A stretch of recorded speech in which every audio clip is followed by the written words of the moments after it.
Mañana, que es día 17, es el Día Internacional contra la LGTBI-fobia. Podemos unificarlo, que quizá también muchas veces se entiende, contra la homofobia, ¿no? Al final, bueno, pues son circunstancias en las que hay que poner, bueno, pues un atajo, en las que, por supuesto, hay que hacer reflexión, hay que analizar y sobre las que tenemos que hablar, ¿no? Y hablar más, que quizá también cuando se visibilizan todos estos problemas, todos tomamos conciencia y de alguna manera también empezamos a intuir, ¿no?, por dónde tenemos que ir a la hora de educar muchas veces a los chavales, o a la hora también de, bueno, pues afrontar circunstancias que ocurren en nuestro día a día. Entre algunas de esas actividades que se han programado desde el área de diversidad del Ayuntamiento de Marbella, por ejemplo, tenemos esta misma tarde la presentación de esta guía, de la que hablaremos también a continuación. Mañana se va a hacer entrega de una serie de diplomas también, mañana que es el día, y se va a leer un manifiesto. Bueno, pues se va a reconocer también la labor que se hace en las aulas, un espacio, un ámbito en el que a través de las instituciones se está trabajando mucho. También Marbella, por ejemplo, se ha incluido, forma parte, es el primer municipio en Málaga que forma parte de la red de municipios orgullosos, y otra serie de actividades donde también, bueno, pues se está trabajando desde este área. Por eso hoy vamos a hablar de ello en nuestra tertulia, vamos a conocer cómo se está trabajando y también tomamos conciencia, ¿no?, de que esto está ocurriendo, que esto no es simplemente hablar por hablar, sino que en el día a día, por ejemplo, de los colegios, de los centros educativos ocurre, es el día a día también en muchos centros de trabajo, incluso en las familias o en los grupos de amigos, así que es algo de lo que hoy, bueno, pues tendríamos que charlar largo y tendido. Así que está con nosotros Carlos Sufo, que sabéis es el asesor de diversidad del Ayuntamiento. Carlos, buenas tardes. Hola, buenas tardes. Está con nosotros Charo Alises. Charo, buenas tardes. Hola, buenas tardes. De Ojalá, y que además, bueno, pues ha sido el artífice de esta guía, que junto con el Ayuntamiento y Ojalá se ha editado, una guía de la que hablamos ahora, Charo, pero que tiene una pinta magnífica. Aquí te lo has currado, ¿eh? La verdad es que sí, ha sido un trabajo. Aquí un poco trabajo arduo, sí. de mucho tiempo, ¿eh? Sí, sí. Así que, bueno, hablaremos de ello. Y está con nosotros también David Márquez, que es el jefe de servicio de ordenación educativa de la Delegación Provincial de Málaga. David, buenas tardes. Buenas tardes. Gracias también por venir. Un aspecto y un ámbito, el educativo, muy importante, en el que se está trabajando y del que conoceremos ahora también algunos detalles. Bueno, Carlos, es importante que exista un día como hoy, ¿no?, o como mañana, pero mejor dicho, un día contra la homofobia, porque sobre todo hay que tomar conciencia, ¿no? Es decir, como apuntaba hace unos instantes, esto existe, es decir, sigue hoy día, aunque parece que hemos avanzado mucho y hemos superado muchos obstáculos, sigue habiendo circunstancias contra personas que tienen, pues, una orientación o una identidad sexual o de género diferente, ¿no? Efectivamente. El Día Internacional contra la LGTBI-fobia, bueno, al principio se llamaba el Día contra la homofobia, pero tuvimos que ampliarlo y transfobia, bifobia, entonces ya lo resumimos con todas las siglas. Sigue siendo necesario, lamentablemente. ¿Por qué? Porque aunque en países, por ejemplo, como España o Argentina, que tenemos una legislación muy avanzada en lo que a derecho LGTBI se refiere, que no tiene nada que ver después con la realidad social, que sigue habiendo discriminación y odio, en el resto del mundo queda mucho trabajo por hacer. Tenemos, lamentablemente, ejemplos como Chechenia, que estamos escuchándolo últimamente, la retención de Jimena y Sacha en Turquía. Entonces, por desgracia, sigue siendo muy necesario el tema de trabajar el respeto hacia las personas LGTBI, de seguir informando, de seguir formando a las personas en qué consiste el ser homosexual, el ser transexual, el ser bisexual, y poco a poco ir conquistando terreno que no es un terreno que queramos, ¿no?, que no nos pertenezca. Simplemente en este mundo tenemos que tener todo nuestro espacio y... Sí, que no es conquistar terreno, sino que es recuperar terreno, ¿no? Sí, o simplemente tenemos que conseguir el estar mínimamente lo bien que estamos en países como España, pues en el resto del mundo. ¿Cómo lo hacemos? Coordinando trabajo a través de este día. Sí, porque por lo que preguntas, quizá en lo legal, ¿no?, que es quizá lo que más ha avanzado en España, no estamos mal, estamos bien, aunque supongo que Charo también tendrá algún pero que ponerle a esto, porque es abogada y conoce muy bien toda la parte legal de todo este problema, pero quizá en lo social, ¿no?, en el ámbito de la calle, es donde todavía hay que hacer mucho, ¿no? Hay que seguir trabajando mucho, intensamente. Sigue habiendo mucho bullying por orientación sexual e identidad de género en las aulas. Sigue habiendo cada vez el número de denuncias de delitos de odio sigue en aumento por el mismo motivo, por orientación sexual e identidad de género. Todo este rechazo que seguimos viendo en la sociedad, la única manera que hay para paliarlo, para erradicarlo, es mediante formación, mediante el trabajar mucho en las aulas y trabajar con la sociedad día a día. La normalización pasa por la visibilidad y por la educación. Y David, en las aulas se trabaja, ¿no? Todos estos asuntos, se intenta que ya desde la base los patrones mentales, educativos estén claros, ¿no? Sí, la verdad que afortunadamente se ha hecho mucho, se ha conseguido mucho, hay que seguir trabajando, como apuntaba Carlos, y sobre todo hacer ver que trabajar en valores, en este caso en el de la diversidad afectivo-sexual, incluso familiar también, no es solo algo que debe depender de la sensibilidad o de la voluntad de un profesor más o menos sensible, sino que tenemos que garantizarlo por ley, ¿no? Y eso es lo que ha hecho la Junta de Andalucía. Se ha recogido en el segundo plan de igualdad, con lo cual tiene valor de norma, de obligado cumplimiento, y esto ya sí ha abierto un nuevo camino en todos los centros educativos. Uno va a los centros educativos, aquí en concreto de Marbella o de cualquier otro punto de Andalucía o de la provincia, y va viendo todo lo que se hace muchísimo, pero es verdad que no se puede bajar la guardia y hay que seguir trabajando, porque no todas las realidades son las mismas. También quiero dar las gracias y dar la enhorabuena al Ayuntamiento de Marbella, pues por un lado por la figura del propio Carlos, que tenga un técnico en diversidad, y por esta guía que no es cualquier cosa, que es una guía muy contundente, donde da recursos, donde da información y pautas y protocolos para seguir. Y es verdad que, como decía, no todo es Marbella, ¿no? La realidad, pues a lo mejor de un alumno o una alumna de Marbella, una ciudad de la costa abierta, pues a lo mejor no es la misma realidad de un alumno o una alumna de un centro de interior, de un municipio pequeño de 1.000, 2.000 habitantes, ¿no? Entonces, como desafortunadamente todas las realidades no son iguales, tenemos que garantizarlos por ley, y eso es lo que desde la Junta de Andalucía intentamos hacer, y creemos que vamos por el buen camino. Como decía, este segundo plan de igualdad ha marcado una hoja de ruta, y a todos los niveles desde educación lo estamos haciendo. Hace muy poco pues pusimos en marcha una jornada formativa para formar al profesorado, para que por un lado eso no dependiera solo de la voluntad, y también que vieran que nunca en el camino de la igualdad iban a ir muy lejos sin nuestro apoyo, ¿no? Porque es verdad que algunas veces los centros te demandan que, estaré haciendo bien si hago, por ejemplo, mañana mismo, ¿no? Pues una izada de la bandera de arcoíris, ¿no? Muchos centros que lo hacen te lo preguntan porque algún padre puede quejarse, tal. Le dijimos, no, pero para que estéis más tranquilos, os lo mando por escrito para que veáis que desde la delegación tenéis ese respaldo, ¿no? Sí, porque todavía puede existir miedo a poner en marcha, o muchas veces inseguridad, ¿no? Sí. A poner en marcha iniciativas por este tipo, ¿no? Pues una jornada, una izada de bandera, o que los chavales den un manifiesto, o que realicen una obra de teatro o un collage, ¿no? Todavía pueden pensar que algún padre puede quejarse y que tal, claro, un padre se puede quejar. Que sería rocambolesco, ¿no? Sí. Que un padre se quejara porque mi hijo se educa en diversidad, claro, ese es el punto, ocurre. ¿No? Que una familia, un padre puede tener la ideología o los valores religiosos que quieran, pero para eso están las leyes, ¿no? Entonces, igual que hoy nadie se cuestionaría que en un centro no se trabaje la igualdad entre hombres y mujeres, la lucha contra el racismo o otro tipo de valores, pues lo que tenemos que hacer es que la sociedad vea que en ningún caso trabajar por el respeto a todos va en contra de nadie, todo lo contrario. Así que uno puede tener la ideología que quiera, pero contra los derechos que están fijados por la ley, ahí tenemos que estar todos de acuerdo. Claro, todo ese odio, esa fobia muchas veces se canaliza en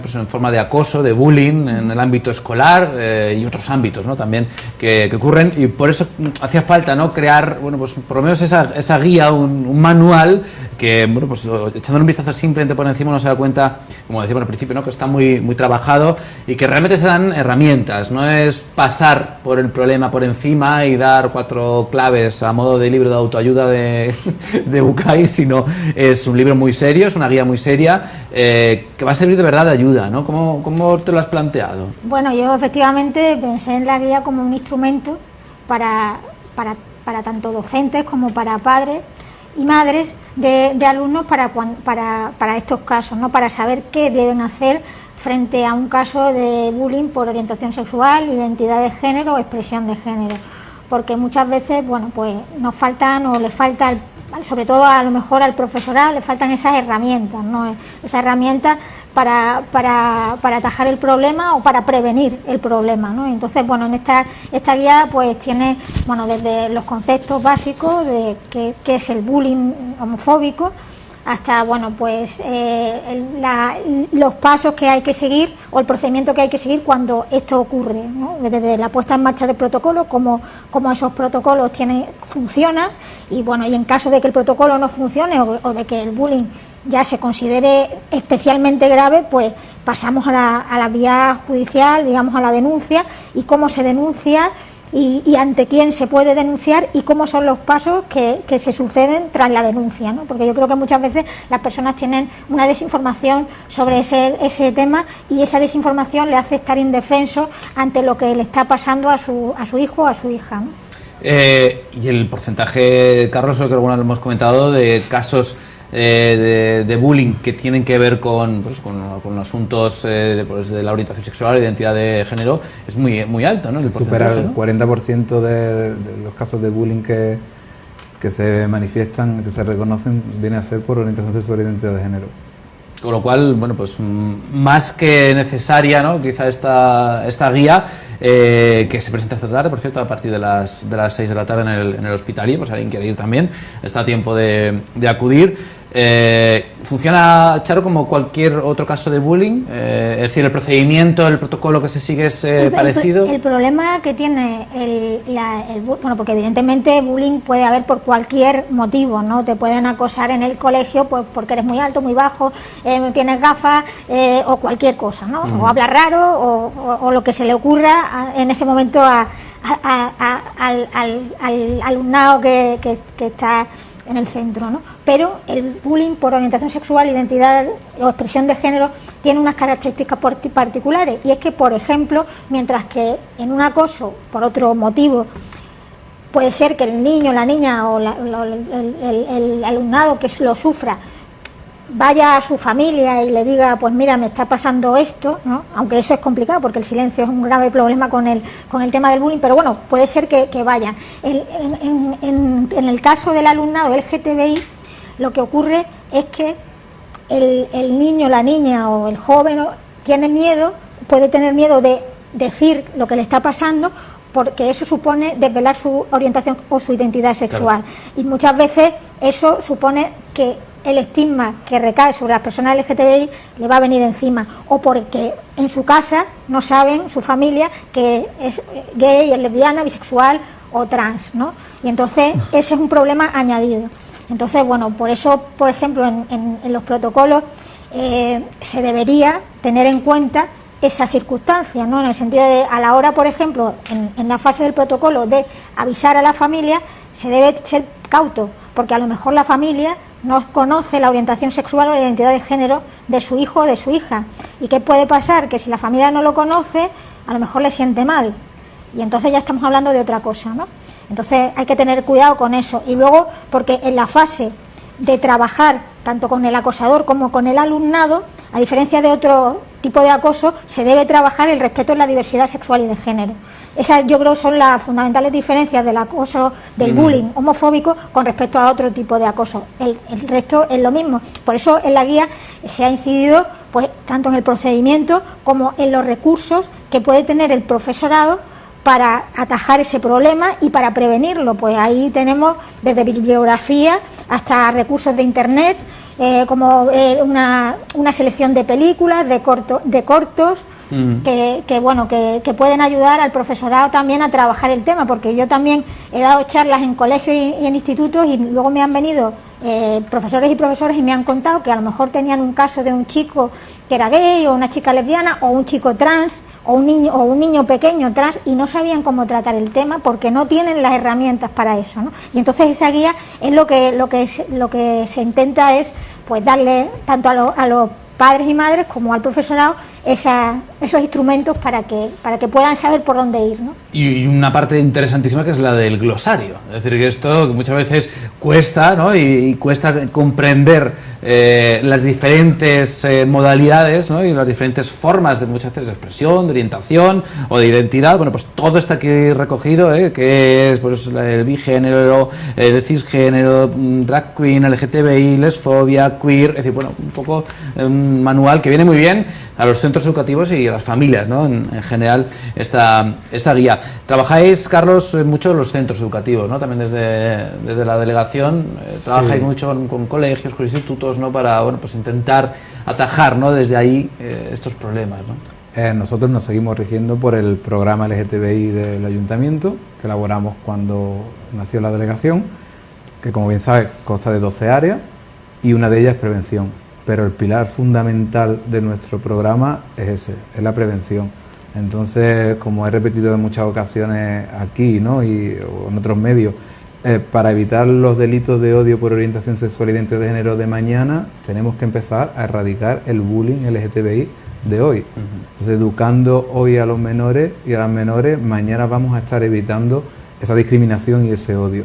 Por eso la piedra angular de nuestro trabajo siempre va a ser eso, el trabajar con los centros educativos, con los colegios, con diversidad familiar como hicimos el año pasado, con el tema del bullying como hicimos también el año pasado y este año repetimos ahora con la guía y seguiremos insistiendo. Mañana, por ejemplo, lo que tenemos a las 11, después de que la delegada lea el manifiesto municipal por el Día Internacional contra la LGTBI-fobia, vamos a hacer entrega a los institutos de una placa para que pongan en la entrada del centro, donde pone claramente en este centro no se permiten actitudes de discriminación contra personas gay, lesbianas, bisexuales y transexuales. Con el escudo de la delegación, el escudo del centro, van personalizadas y un diseño llamativo. ¿Con qué objetivo? Pues por un lado con el de empoderar a ese alumnado LGTBI, que sepan que no están solos ni solas, que tienen al centro para ayudarles si tienen cualquier tipo de problema, y también como medida para disuadir a esa otra parte de alumnado que todavía discrimina y con la que tenemos que seguir trabajando más activamente. Está claro, David, que el bullying se ha convertido en uno de los principales problemas, ¿no? Que se encuentran en los centros educativos y que se está trabajando de diferentes frentes, ¿no? No sé de qué manera y cómo se intenta, pues sí, formar quizá a los profesores, a todo el equipo directivo también de los centros, porque es importante, ¿no? Que se detecte a tiempo. Sí, la verdad que bueno, es un problema sobre todo de convivencia en los centros educativos que son muy complicados porque, como decía, claro, pues parte también muchas veces de que el propio alumno o alumna acosado lo primero que intenta es evitar que nadie lo vea, porque es sentirse pues de una manera pues ¿qué habré hecho para merecerme esto?, ¿no? Entonces es muy complicado de trabajar en ello. Cualquier tipo de acoso, el homofóbico, pues incluso con esa doble complicación. Y sí que una de las cosas que más se están trabajando a nivel de consejería, desde, bueno, pues a nivel de formación, tanto del acoso directo en los centros educativos como el ciberacoso que continúa una vez que ha terminado la jornada educativa. Porque a lo mejor los que estamos aquí en algún momento hemos tenido alguna situación más o menos complicada en nuestra vida educativa, pero la suerte era que cuando te ibas del centro, cuando salías del barrio, estabas en tu casa, al menos pues tenías ese momento de paz, ¿no? Ahora este acoso pues se eleva, pues continúa a las 24 horas del día, porque hoy día nuestros alumnos y alumnas pues una gran parte de su tiempo pues están en redes sociales y tal. Parte positiva, que las redes sociales quedan constancia por escrito y son perseguidos. Tanto cualquier tipo de acoso como este, que parte además de un delito de odio, con lo cual es aún peor, ¿no? Pero es verdad que no podemos dejar de ver que esa situación de acoso que puede empezar en un centro educativo va a continuar. Por eso también, además del acoso, tenemos comisión de ciberacoso y los centros pues se está haciendo una gran labor de formación del profesorado, de concienciación del alumnado y también de la familia. La familia, tanto del alumnado que puede sufrir acoso como de aquel alumnado, como aquellos padres de alumnado que puede ser acosador. Todos en algún momento conoce o puede conocer a alguien que se ha sentido acosado, pero nadie conoce a nadie que haya acosado. Al acosador nadie lo conoce, pero desafortunadamente existen, con lo cual deben estar y están en esas familias. También, aunque parezca que no, en algunos casos han sido los propios padres de alumnos acosadores los que sí han puesto de manifiesto: he visto que mi hijo ha hecho esto, quiero que se corrija. El digno de alabanza, pero porcentualmente es muy pequeño. Así que dedicamos mucho tiempo y desde hace años con el programa Escuela Espacio de Paz, que es una red que Málaga además es una provincia señera, destacada, donde la violencia de todo tipo queda excluida, pero desafortunadamente pues parece que no es suficiente. Tenemos que seguir trabajando en la concienciación, sobre todo del alumnado y de las familias, porque es verdad que el profesorado está muy concienciado y trabaja El problema es que a nuevos tiempos, nuevas situaciones, nuevos espacios como las redes sociales. Charo, los padres acuden ojalá, por ejemplo, a la asociación pidiendo orientación, ayuda, mira, me ha pasado esto con mi hijo. ¿Los padres están en ese sentido también concienciados o quizá es un ámbito donde todavía hay que trabajar mucho? Eso hay que trabajarlo todavía mucho, porque a nosotros lo que acuden son o menores, o a lo mejor jóvenes que a lo mejor son mayores de edad, o personas mayores que sufren homofobia, ¿no? O sufren discriminación por orientación sexual o identidad o expresión de género. Pero padres a nosotros no nos vienen prácticamente, ¿no? Y ese, la verdad es que es un problema. Pero esto es increíble, porque estoy ahora mismo pensando, es que los padres de los chavales que tienen ahora 10, 12 años o incluso 15 años, son padres jóvenes, es decir, que es otra generación. Yo creí que esto estaba superado. A nosotros, sino, a la Delegación de Educación sí están acudiendo padres y madres, y a los centros educativos, especialmente padres y madres, sobre todo madres, de alumnado trans. Es decir, desde hace 3 años tenemos el protocolo específico de transexualidad, el primero de España y de los primeros del mundo, en el que te marca cómo trabajar el tema de transexualidad de un alumno o una alumna. Y es verdad que madres, todos los años, pues además tenemos reunión con ellas, ellas sí acuden a nosotros porque van pidiendo ayuda, no saben cómo gestionar, porque a lo mejor la homosexualidad pues puede estar un poco más disimulada, pero la transexualidad llega a ser obvia, ¿no? Entonces estas madres, digo madres porque además son unas grandes luchadoras, sí que se ponen en contacto con nosotros para ver cómo se puede aplicar ese protocolo, e intentando pues buscar algún tipo pues de asesoramiento, desde cómo cambiar el nombre de mi hija o mi hijo en el parte de falta, como el boletín de notas, y todo eso afortunadamente está regulado, y tampoco ya queda al arbitrio de una persona que tenga más o menos sensibilidad. Está regulado, hay una normativa y hay que cumplirla. Claro, pero eso me sorprende porque, bueno, pueden tener 40 o 45 años, ¿no?, los padres de estos menores. Bueno, aquí, de hecho, también en Marbella tuvimos un taller que impartió Charo el año anterior. Una asociación de vecinos de aquí de Marbella nos pidió si se podía repetir otra vez ¿recuerdas la conferencia? En el Cortijo Miraflores, porque estaban preocupados y preocupadas los padres y madres de esa asociación por el tema del bullying. Entonces nos pidieron por favor si podíamos, nos importaba repetirlo, y Charo pues nuevamente colaboró con nosotros una vez más y impartió la conferencia. O sea que al final en casa todavía hay que trabajar mucho, Charo, ¿no? Sí, todavía los prejuicios están ahí, ¿no? Y el miedo, muchas veces el miedo de los padres y las madres, porque todavía están unas ciertas ideas sobre todo la homosexualidad, en el sentido de que es algo malo, de que tu hijo o tu hija va a sufrir. Sí. Entonces, muchas veces, más que los padres sean personas homófobas, es el miedo que tienen a que su hijo sea LGTB, porque piensan que si lo son van a sufrir.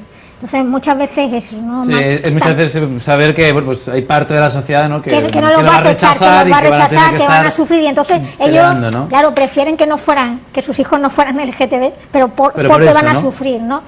Y entonces, bueno, yo creo que en parte eso es lo que le hace ponerse una venda en los ojos y no querer ver la realidad, ¿no? Y eso hace que también que sus hijos o sus hijas no tengan confianza con los padres y las madres, y cuando les pase algo en el colegio, en el instituto, no lo cuenten, porque si la tuvieran, una de las grandes herramientas, digamos, una de las grandes instrumentos para que luchar contra el acoso, para paliar el acoso, es la relación de los padres y las madres con sus hijos y sus hijas. Claro. Porque si hay una relación de confianza, una relación fluida, ese niño, esa niña o ese joven no va a tener ningún problema en decirle a sus padres lo que le está pasando, aparte de la propia vergüenza que siente una víctima de acoso, que eso se da en todos lados, ¿no? Pero ese problema de yo tengo miedo de decirle a mis padres que soy gay, que soy lesbiana, que soy trans, eso no lo van a tener, ¿no? Bueno, pues a partir de las 6 de la tarde se presenta esta guía y, bueno, pues por lo que hemos escuchado hoy en la tertulia, por lo menos en los colegios, por parte de la Administración, la tarea parece que se ha hecho. Eso también da cierta seguridad, ¿no? Saber que desde el punto de vista legal y normativo hay un respaldo y hay una serie de protocolos que también están recogidos en esta guía, que también, bueno, pues hay una serie de acciones de concienciación para evitar que todo esto ocurra, que también desde, bueno, pues muchas veces las asociaciones, los colectivos, en este caso también el ayuntamiento, ¿no? También se están poniendo manos a la obra y bueno, pues ese granito quizá que falta extra todavía tenga que darse, bueno, pues en el ámbito más personal, en el más íntimo, ¿no? En el de la familia o en el de los propios grupos de amigos, ¿no? Quizás todavía algo que al final depende también, ¿no? Ya de nosotros mismos y donde tendremos también que involucrarnos. Mañana, día 17, el Día Internacional contra la LGTBI-fobia, y también, por supuesto, mañana bueno, estaremos pendientes de esa lectura del manifiesto y de esa entrega de placas a los institutos, donde, bueno, pues también, ahora cuando pasamos por la puerta de un instituto de Marbella, veremos esa placa en la que dice que en ese centro, bueno, pues no son aceptados esos comportamientos de odio contra el colectivo LGTBI. Gracias a los tres por venir, por acompañarnos, y que, bueno, pues sigáis en cada uno de los ámbitos en los que trabajáis, bueno, pues luchando y peleando por eliminar estas circunstancias de odio, bueno, pues estos problemas que en muchos casos no hacen que el día a día de chavales, adolescentes, de menores, sea un auténtico infierno.